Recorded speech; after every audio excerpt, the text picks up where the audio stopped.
It is July 2nd, 1937. The entire world is huddled around their radio sets, holding their collective breath. High above the vast, unforgiving expanse of the Pacific Ocean, a heavily modified silver Lockheed Electra Model 10E is tearing through the sky. At the controls is Amelia Earhart, the undisputed queen of the sky, the most famous and celebrated female aviator on the planet. Beside her in the tiny, cramped cabin is her navigator, the highly experienced Fred Noonan. Together, they are attempting a feat of aviation that has never been accomplished before.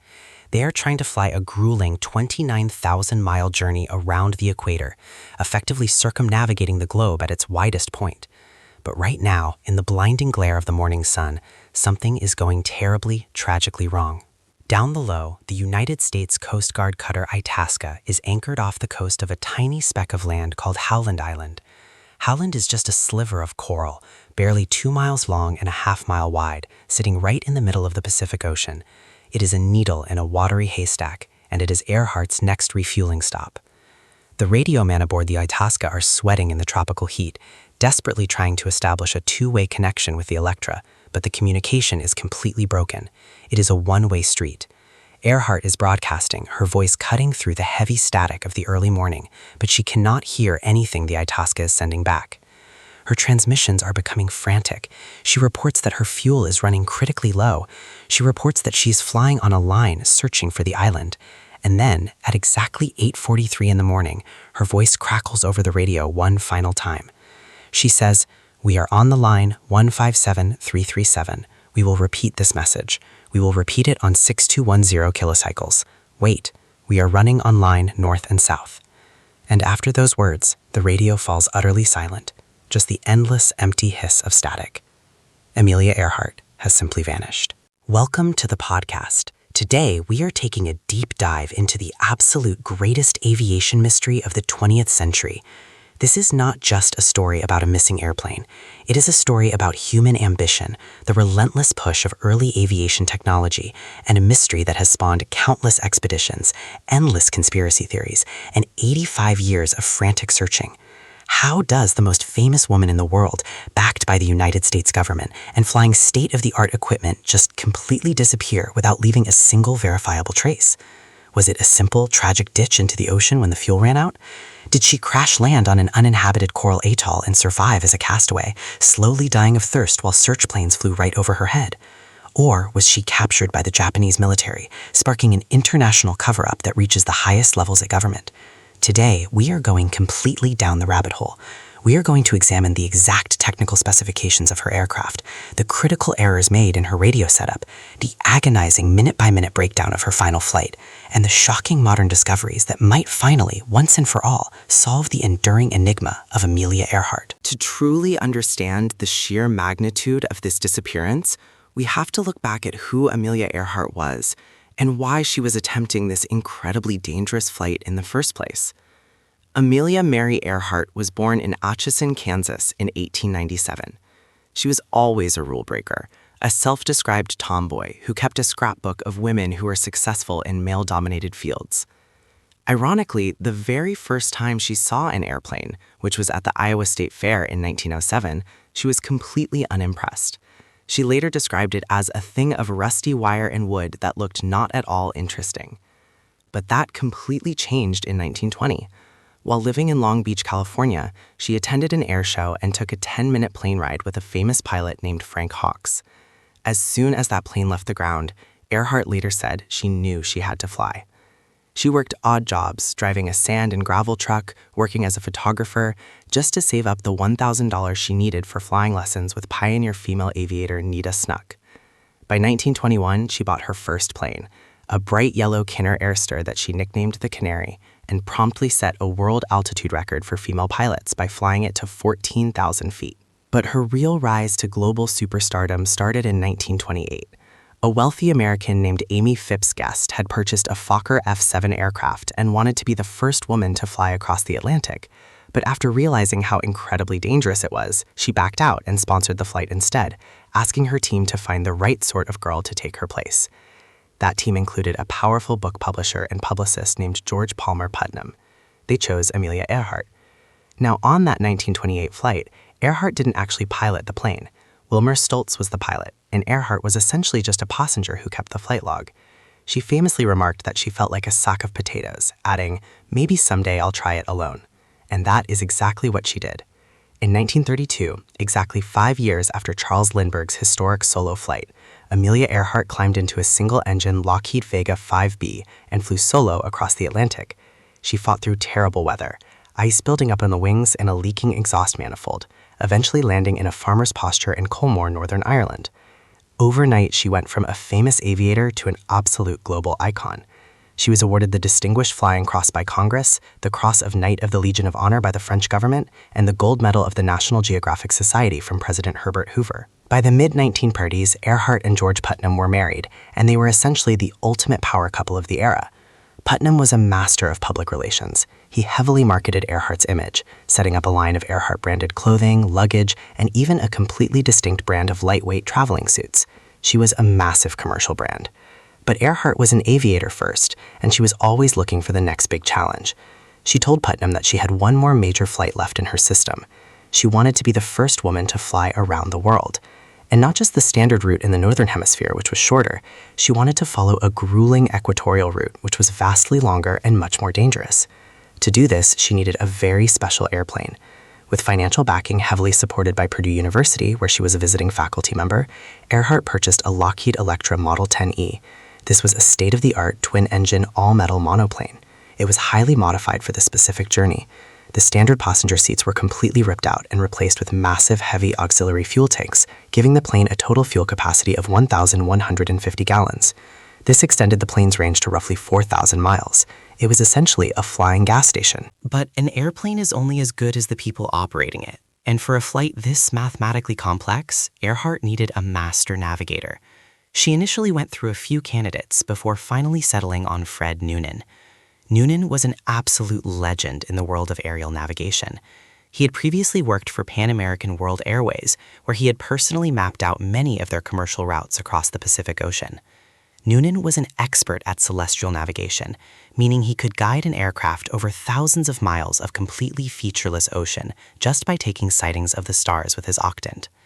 Earhart was the pilot, but Noonan was the brain guiding them through the sky. Their first attempt at the world flight began in March of 1937. They planned to fly east to west, starting from Oakland, California, and heading to Hawaii. They successfully made it to Honolulu, but disaster struck on the very next leg. While taking off from Luke Field in Hawaii, the heavily loaded Electra suddenly ground-looped. The landing gear collapsed, both propellers struck the runway, and the plane skidded on its belly, causing massive structural damage. Earhart claimed a tire blew out, while others suggested she overcorrected on the rudder. Either way, the plane was terribly damaged. It had to be shipped completely back to the Lockheed plant in Burbank, California for massive, costly repairs. This delay changed absolutely everything, and it perfectly sets up the disaster that was to come. Because the repairs took months, global weather patterns completely shifted. The original east-to-west route was no longer safe due to changing monsoon seasons, so Earhart and Noonan decided to completely reverse the route. They would fly west to east instead.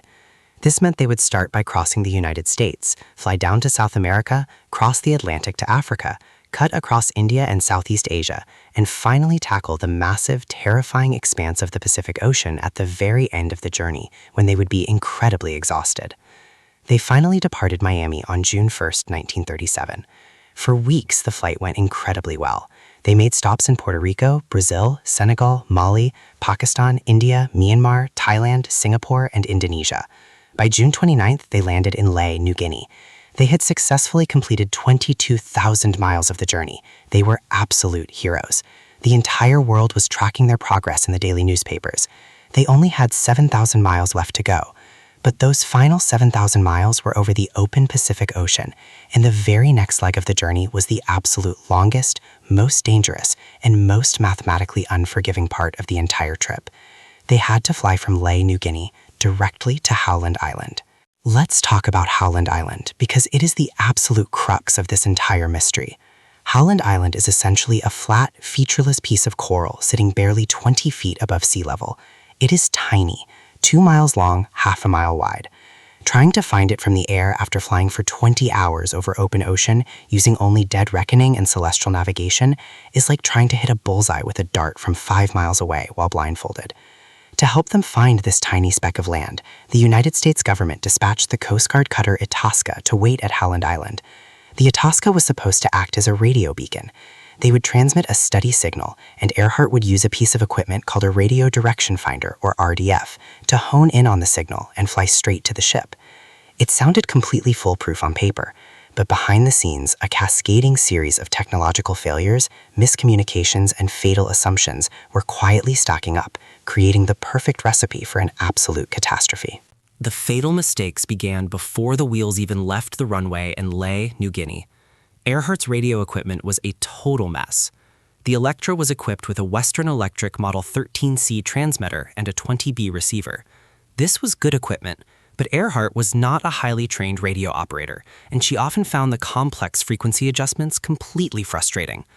To save weight, which was always a critical concern given the heavy fuel load, Earhart completely removed a specialized trailing wire antenna from the plane before they ever left Miami.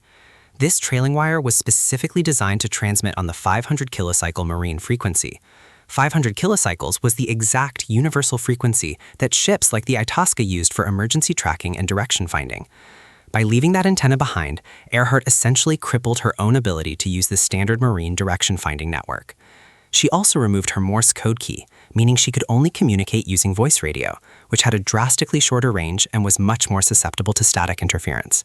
These decisions would absolutely doom the flight. On July 2nd, at exactly 10 o'clock in the morning local time, the heavily laden silver Electra roared down the dirt runway at Lae and slowly, agonizingly lifted into the sky. It was loaded with roughly 1,100 gallons of fuel, enough to keep them airborne for about 24 to 27 hours, depending on the winds. The flight to Howland Island was expected to take about 18 to 19 hours. For the first few hours, everything seemed relatively normal. Earhart made routine radio contact with Lae, reporting her position and altitude. But as the sun set and the Electra flew into the pitch-black night over the vast Pacific, things began to quietly unravel. Noonan was relying on celestial navigation, taking star sights to calculate their position. But the weather was not cooperating. Heavy cloud cover began to roll in, obscuring the stars and forcing Noonan to rely entirely on dead reckoning, which involves calculating position based purely on speed, time, and a magnetic compass heading. In dead reckoning, a wind shift of just a few miles per hour over 20 hours can push an aircraft hundreds of miles off course. Meanwhile, thousands of miles away at Howland Island, the crew of the Itasca was waiting. The commander, Warner K. Thompson, had his radio men manning their stations, constantly listening for Earhart's voice. They expected her to check in regularly, but the radio logs of the Itasca tell a deeply frustrating and chilling story. For hours and hours through the night, the Itasca heard absolutely nothing. They were broadcasting weather reports and homing signals, hoping Earhart was receiving them, but they got zero confirmation. Then suddenly, at 2:45 in the morning, a voice broke through the static. It was Earhart. She said, "Cloudy weather, cloudy." The signal was weak and broken, but it was definitively her. The radio men on the Itasca immediately jumped into action, frantically calling her back, asking for a position report. But Earhart didn't acknowledge them. She just kept broadcasting into the void. At 3:45 a.m., she called again, saying, "Itasca from Earhart, Itasca from Earhart, overcast, will listen on hour and half hour on 3105. Again, the Itasca screamed back over the radio, but nothing. It became horrifyingly clear to the men on the ship that Earhart's radio receiver was not working, or she was tuned to the completely wrong frequency. She was transmitting blindly, and she could not hear a single word they were saying. The tension in the radio room of the Itasca was absolutely suffocating. As dawn began to break over the Pacific, the situation escalated from concerning to a full-blown crisis. At 6:14 a.m., Earhart's voice came through, much louder and clearer. She requested the Itasca to take a bearing on her, saying she would whistle into the microphone. The radio men desperately tried to lock onto her signal with their direction-finding equipment, but the transmission was far too short, and her voice frequency was too high to get a reliable fix. They pleaded with her to switch to the 500 kilocycle frequency, not knowing that she had left the antenna for that frequency sitting in a hangar in Miami.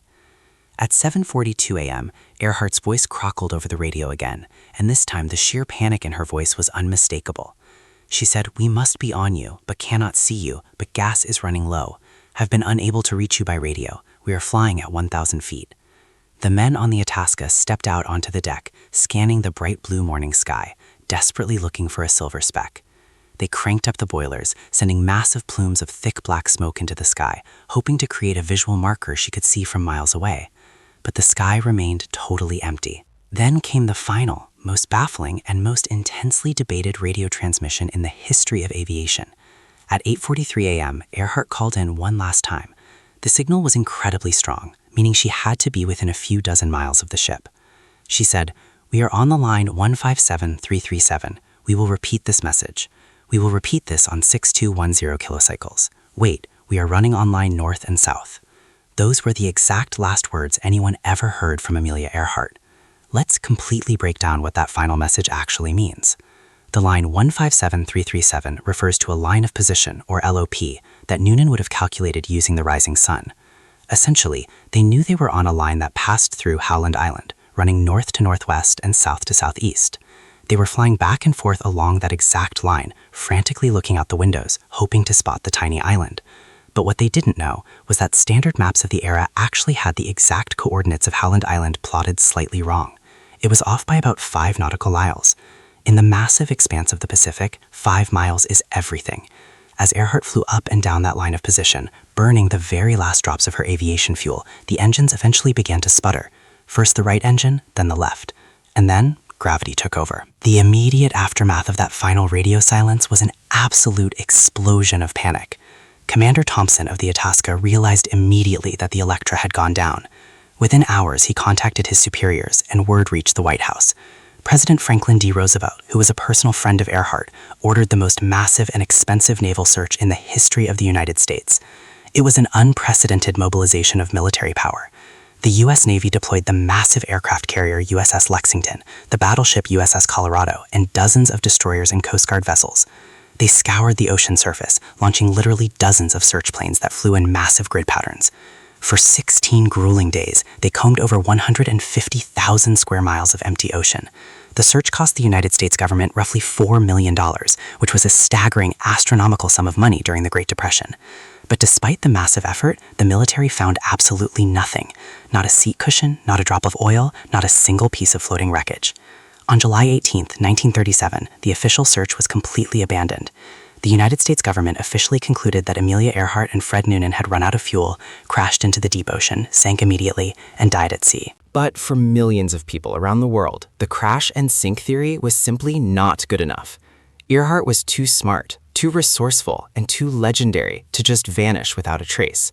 Almost immediately, alternative theories began to wildly circulate, and some of them were backed by deeply compelling circumstantial evidence. The most prominent and widely researched alternative theory is the Niku-Mararo hypothesis, also known as the Gardner Island castaway theory. This theory suggests that when Earhart realized she couldn't find Howland, she continued flying south along that exact 157 line of position. Roughly 350 miles south of Howland lies an uninhabited coral atoll, then known as Gardner Island, which is now called Niku-Mararo. Proponents of this theory, primarily the International Group for Historic Aircraft Recovery, or TIGAR, argue that the Electra landed safely on the exposed, flat coral reef of Niku-Mararo during low tide. They believe Earhart and Noonan survived the landing and lived for weeks as castaways on the blistering, waterless island, desperately trying to catch fish and collect rainwater, while occasionally running the right engine of the grounded plane to send out frantic distress calls, before the high tides finally washed the incredibly heavy aircraft right off the reef and into the deep ocean trench. The Niku-Mararo theory is absolutely fascinating because of the physical evidence that has been uncovered over the years. During the days following the disappearance, dozens of ham radio operators across the United States and the Pacific reported hearing faint, fragmented distress calls on Earhart's exact frequency. Some claimed they heard a woman saying, "Plane down on uncharted island, small, uninhabited." The Navy dismissed these as hoaxes, but modern analysis suggests several of these post-loss radio signals were completely credible and actively triangulated back to the exact vicinity of the Phoenix Islands where Niku-Mararo is located. Even more shockingly, in 1940, a British colonial officer named Gerald Gallagher was exploring Niku-Mararo and stumbled upon a completely startling discovery. In the thick brush near the island's lagoon, he found the partial skeletal remains of a human being. Near the bones, he found part of a man's shoe, a woman's shoe, a broken bottle of freckle cream, and a wooden box specifically designed to hold a Brandis Navy surveying sextant, the exact type of navigational instrument Fred Noonan used. The bones were shipped off to a medical officer in Fiji who originally concluded they belonged to a short, stocky European male. But when modern forensic anthropologists re-examined the original measurement data decades later using modern software, they concluded that the bones actually strongly matched the exact height and distinct ethnic characteristics of Amelia Earhart. Tragically, the actual bones were completely lost in Fiji during the absolute chaos of World War II, so modern DNA testing is utterly impossible. But there is a third, incredibly persistent theory that completely throws out both the ocean crash and the castaway theories. This is the Japanese capture theory, and it reads like a Hollywood espionage thriller. This theory proposes that Earhart, flying vastly off course, crash-landed in the Marshall Islands, which were heavily controlled and fortified by the Imperial Japanese military leading up to World War II. According to local Marshallese oral traditions and eyewitness accounts collected decades later, a silver aircraft crashed in the ocean near the Mili Atoll. The locals claimed they saw a woman with short hair and a tall man being pulled from the wreckage by Japanese soldiers. From there, the theory dictates that Earhart and Noonan were taken aboard a Japanese survey ship, transported to the Japanese military headquarters in Saipan, and intensely interrogated as American spies. According to various accounts, they were eventually executed or died of disease in a Saipan prison camp. This theory gained massive traction in 1966 when a man named Fred Gorner published a best-selling book claiming Admiral Chester Nimitz secretly told him Earhart had gone down in the Marshalls. For decades, researchers searched Saipan for Earhart's grave, occasionally digging up bones that always turned out to belong to local islanders or Japanese soldiers. The Japanese capture theory exploded back into the mainstream media in 2017 when the History Channel aired a massively hyped documentary featuring a newly discovered photograph found deep in the United States National Archives. The grainy, black-and-white photograph showed a dock in the Jaluit Atoll in the Marshall Islands. In the background, there was a blurry figure of a woman sitting on the dock with her back to the camera, wearing pants and sporting a short haircut very similar to Earhart's. Nearby, a tall man who looked remarkably like Fred Noonan stood near the water. The documentary claimed this was absolute, undeniable proof that Earhart was captured by the Japanese. The internet went absolutely wild. But the victory was completely short-lived. Just weeks after the documentary aired, a military history blogger in Japan absolutely destroyed the entire theory. He found the exact same photograph in a completely obscure Japanese travel book that was published in 1935, exactly 2 full years before Amelia Earhart even took off on her world flight. The photo was a complete coincidence. The Japanese government has always completely and categorically denied any involvement in Earhart's disappearance, and despite decades of searching declassified files, absolutely no official documentation has ever been found to link Japan to the lost aviators. So where does that leave us today? In recent years, the focus has entirely shifted back to the most scientifically plausible explanation, the crash and sink theory. But ocean exploration technology has advanced light years since 1937. In late 2023, an incredible new development completely shook the aviation community. A marine robotics company called Deep Sea Vision, funded heavily by a former U.S. intelligence officer, launched a massive, state-of-the-art autonomous underwater vehicle to scan the absolute deepest, darkest parts of the ocean floor west of Howland Island. They utilized advanced synthetic aperture sonar to scan over 5,200 square miles of the completely uncharted Pacific seabed. After months of grueling, incredibly expensive surveying, their sonar picked up a truly massive, deeply anomalous return, completely buried in the sand at a staggering depth of 16,000 feet. The sonar image showed a distinctly plane-shaped object with swept-back wings and twin vertical stabilizers. The dimensions perfectly matched the unique, highly distinct shape of a Lockheed Electra Model 10E. The company believes this is finally, definitively, the final resting place of Amelia Earhart's lost aircraft. They are currently planning a multi-million-dollar, highly secretive return expedition with incredibly advanced remote-operated vehicles to capture high-resolution visual camera footage of the anomaly to confirm its identity once and for all. Whether that sonar anomaly turns out to be a pile of volcanic rocks perfectly shaped like an airplane, or the actual physical wreckage of the world's most famous lost aircraft, the sheer fact that we are still spending millions of dollars searching the absolute bottom of the ocean 85 years later speaks massive volumes about the enduring, completely unshakable legacy of Amelia Earhart. She was an absolute pioneer, a woman who fundamentally shattered glass ceilings and aggressively pushed the boundaries of human endurance in an era when women were told to stay grounded. She perfectly understood the massive, unforgiving risks she was taking. Before her final flight, she famously wrote a deeply poignant letter to her husband, George Putnam, telling him, "Please know I am quite aware of the hazards. I want to do it because I want to do it. Women must try to do things as men have tried. When they fail, their failure must be but a challenge to others." Her disappearance is an agonizingly incomplete puzzle, a massive historical cliffhanger that completely refuses to fade into obscurity. Exactly. The vanishing of Amelia Earhart represents the ultimate intersection of human ambition, extreme technological vulnerability, and the terrifying, completely overwhelming vastness of the natural world. Every single time a new sonar ping echoes across the ocean floor, or a new piece of archival evidence is dragged out of a dusty drawer, the entire world leans forward, desperate for closure.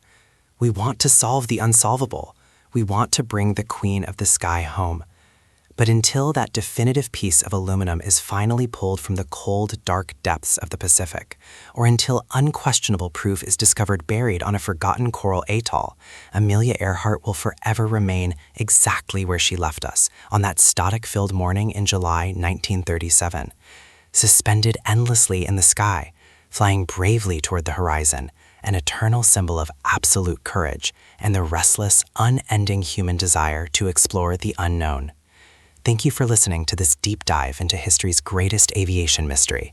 Keep looking up and never stop questioning the official story. So, if the official crash and sink theory has so many holes, where does that leave us? We have to look at the other leading hypothesis, the Niku hypothesis. This is the idea that Amelia did not simply hit the ocean and sink, but managed to land safely. Right, and Niku, which was called Gardner Island back then, was located right along their line of position. It fits perfectly with those final, frantic radio transmissions. Researchers have championed this theory for decades. They argue that the aircraft landed on the flat coral reef during low tide. That would explain why the radio calls continued for days after the disappearance. You cannot broadcast from a flooded radio. The engine had to be running to power the transmitter, which means the aircraft was completely dry and above water. People across the Pacific picked up these signals. Some of those signals were heartbreakingly clear.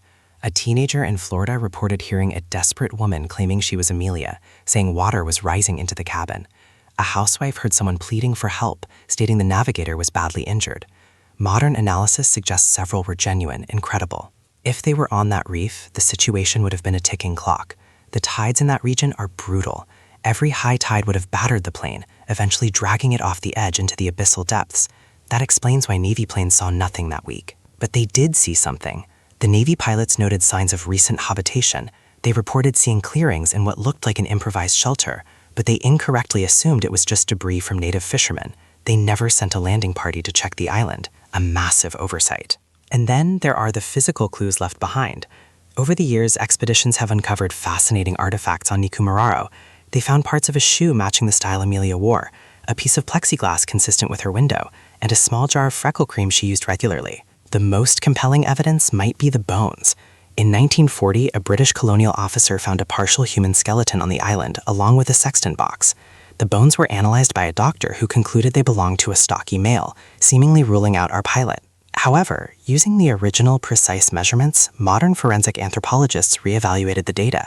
Their findings were shocking. Using sophisticated software, they determined that the skeleton actually matched the height and ethnic origin of Amelia with a staggering degree of certainty.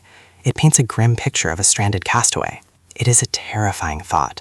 Surviving the impossible flight, landing safely on a tiny speck of coral, only to die of thirst or exposure while waiting for a rescue that never came. But as compelling as the Niku theory is, it is not the only alternative. Consider capture. The Japanese capture theory has always fascinated the public. The idea is that Amelia and Fred flew off course, eventually crashing in the Marshall Islands, which were under strict Japanese control at the time. Proponents argue that the Japanese military suspected Amelia was acting as an American spy. There are local stories from the Marshall Islands that support this. Several eyewitnesses claimed they saw an airplane crash into the water, and later saw a Caucasian man and woman being taken away by a Japanese ship. Some said they saw this silver aircraft being hoisted onto deck.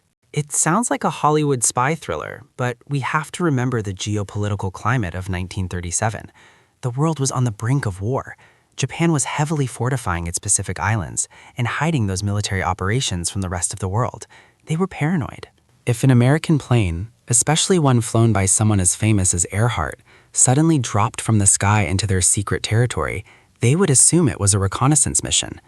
The theory claims she was taken to Saipan, interrogated, and eventually executed or died in a military prison. There was a photograph discovered in the National Archives a few years ago that caused a massive uproar.